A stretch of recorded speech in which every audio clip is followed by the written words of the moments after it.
Assalamualaikum warahmatullahi wabarakatuh. Saya Khadijah Makarim. Topik kita kali ini adalah teknik penelitian psikologi. Teman-teman sekalian, pada kesempatan ini saya ingin membantu teman-teman yang kuliah di bidang psikologi. Saya ingin sampaikan beberapa teknik penelitian psikologi. Nah, apakah ini psikologi sosial, psikologi pendidikan, atau psikologi anak, ini bisa digunakan ya. Jadi teknik-teknik ini adalah berkaitan dengan pemilihan cara kamu akan meneliti respondennya itu ya. Nah, di dalam kesempatan ini saya akan sampaikan tidak banyak, 3 aja dulu ya, yaitu metode eksperimen yang pertama. Jadi kalau teman-teman memilih pendekatan teknologi,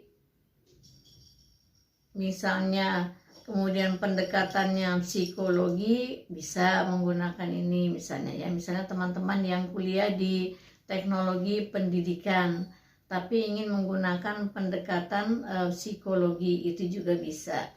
Kemudian teman-teman yang mengambil jurusan atau program studi pendidikan agama Islam misalnya ya, atau pendidikan guru madrasah ibtidaiyah atau PGSD, nah ingin meneliti tentang aspek-aspek yang berkaitan dengan psikologi, bisa juga menggunakan metode eksperimen ini misalnya ya.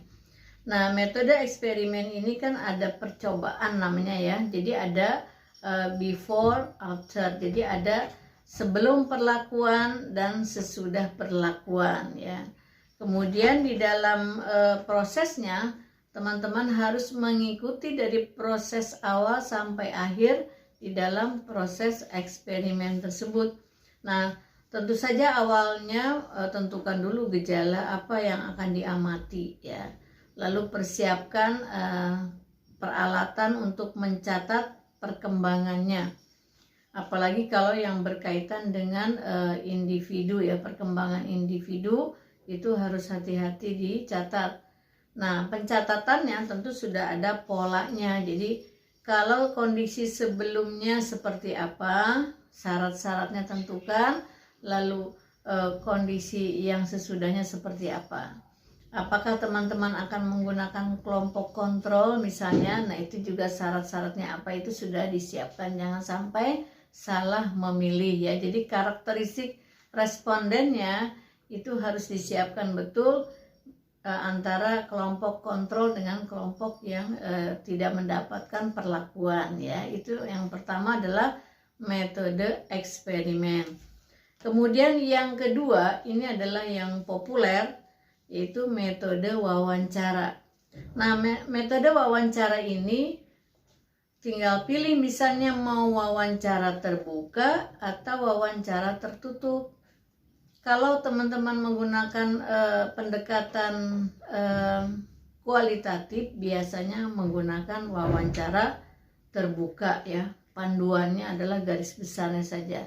Terbuka itu artinya pertanyaan-pertanyaan biasanya contohnya begini, bagaimana pendapatmu gitu ya. Ya, ceritakan apa yang kamu rasakan misalnya. Bagaimana pendapatmu tentang ini dan itu misalnya. Dan sebagainya. Jadi bagaimana ya. Jadi perasaan ataupun persepsi dan sebagainya, ini bisa menggunakan pendekatan kualitatif, kemudian tekniknya wawancara terbuka. Tapi bagi teman-teman yang menggunakan pendekatan kuantitatif, biasanya menggunakan wawancara tertutup. Pedomannya juga sudah tertutup, terbatas ya, misalnya menggunakan kuesioner gitu ya. Jadi kuesioner yang ada yang sudah menggunakan skala Likert misalnya, pas jawabannya itu yang tersedia, atau ada juga yang memberikan alternatif lain misalnya A, B, C itu tersedia tapi yang bagian D-nya diisi titik-titik. Terserah, misalnya responden mungkin ada alternatif yang berbeda dari pilihan yang disediakan oleh peneliti. Jadi saya ulangi, yang wawancara ini teman-teman bisa memilih wawancara terbuka atau tertutup tergantung pendekatan yang digunakan. Kalau pendekatannya kualitatif berarti menggunakan wawancara terbuka. Kalau pendekatannya kuantitatif berarti menggunakan pendekatan wawancaranya tertutup. Nah, kemudian aspek apa yang diwawancara dipersiapkan betul. Jadi misalnya tujuan mau ngukur apa gitu ya. Kemudian siapa yang akan diwawancara. Kemudian waktunya kapan akan mewawancara. Lalu tempatnya juga di mana wawancara, karena pemilihan waktu dan pemilihan tempat itu juga akan berpengaruh terhadap respon yang akan kita terima gitu ya. Jadi silahkan persiapkan betul di mana kita akan wawancara, kemudian kondisinya seperti apa, kemudian waktunya kapan ya. Jadi biasanya dibuat janji dulu dengan responden, usahakan tepat waktu kalau sudah mendapatkan waktu yang kesepakatannya waktunya kapan gitu ya. Janganlah membatalkan sepihak, karena nanti respondennya akan kecewa dan ketika dimintai waktu lagi mungkin akan keberatan. Jadi kalau teman-teman sudah meminta waktu kepada responden, kemudian akan ada pengunduran atau maju waktunya, dibicarakan lebih lanjut lagi, ya dibicarakan lagi apa setuju atau tidak. Kalau saran saya sih, kalau sudah mendapatkan waktu yang disepakati, lakukanlah itu sesuai kesepakatan, jangan dibatalkan. Tetapi andai kata namanya manusia ya, andai kata ada halangan, dibicarakan lagi supaya jangan kecewa respondennya. Karena memilih responden itu tidak mudah ya. Dan meminta waktu dari responden juga tidak mudah, apalagi dalam kondisi seperti sekarang ini. Baik teman-teman sekalian, yang berikutnya yang ketiga adalah metode observasi. Nah, di dalam penulisan proposal, penelitian seringkali mahasiswa menuliskan metode observasi. Ketika ditanya, untuk apa gunanya? Biasanya mahasiswa tidak dapat menjawab dengan baik ya, dengan jelas. Jadi, kalau kamu tidak memilih metode observasi, ya nggak usah ditulis gitu. Pada umumnya menuliskan ini, tapi sebetulnya tidak melakukan observasi ataupun observasi sepintas, tetapi sebetulnya tidak perlu di dalam proses penelitian itu untuk melakukan metode observasi. Jadi pastikan betul apakah butuh nggak metode teknik motivasi ini ya. Di dalam hal ini misalnya kalau kita akan mengukur motivasi, perlu nggak observasi? Kalau cukup dengan wawancara, ya udah nggak usah pakai metode observasi misalnya ya. Misalnya meneliti motivasi belajar, motivasi karyawan misalnya ya. Baik teman-teman sekalian, untuk tujuan penggunaan teknik observasi, kita hendaknya melakukan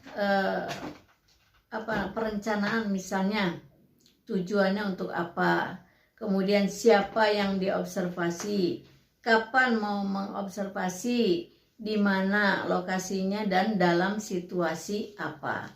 Nah, biasanya kalau ingin efektif ya observasinya berjalan dengan lancar, maka buatlah panduan observasi secara mendetail gitu ya.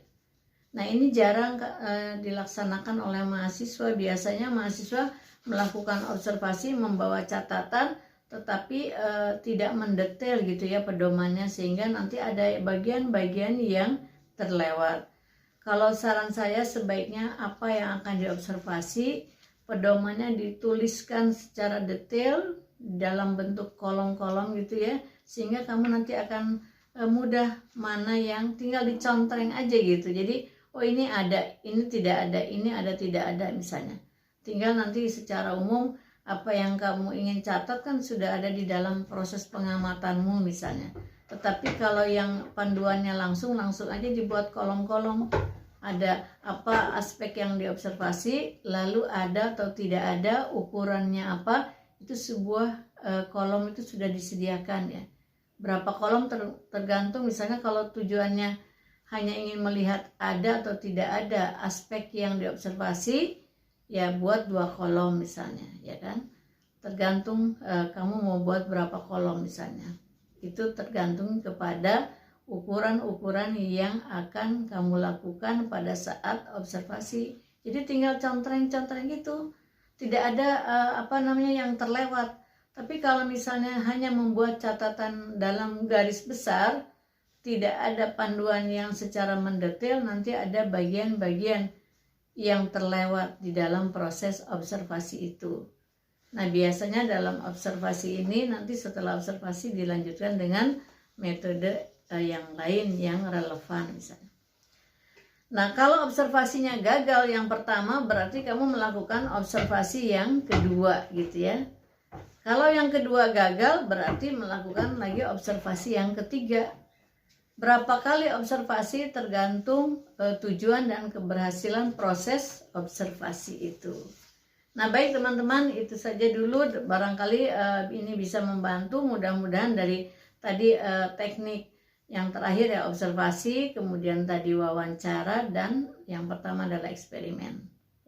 Saya ulangi dari awal, saya sampaikan metode eksperimen, metode wawancara dengan teknik wawancara tertutup dan terbuka, dan tadi yang terakhir saya jelaskan tentang teknik observasi. Maaf ini ketukar-tukar ya antara metode dan teknik. Jadi ini adalah yang saya sampaikan adalah tekniknya ya. Jadi langsung kepada cara kerjanya. Sebetulnya memang ada bagian-bagian yang membedakan secara tegas antara teknik, metode, dan strategi. Makanya tadi ketukar-tukar ya antara metode dan teknik. Baik teman-teman sekalian, demikian, mohon maaf bila ada hal-hal yang kurang berkenan. Assalamualaikum warahmatullahi wabarakatuh.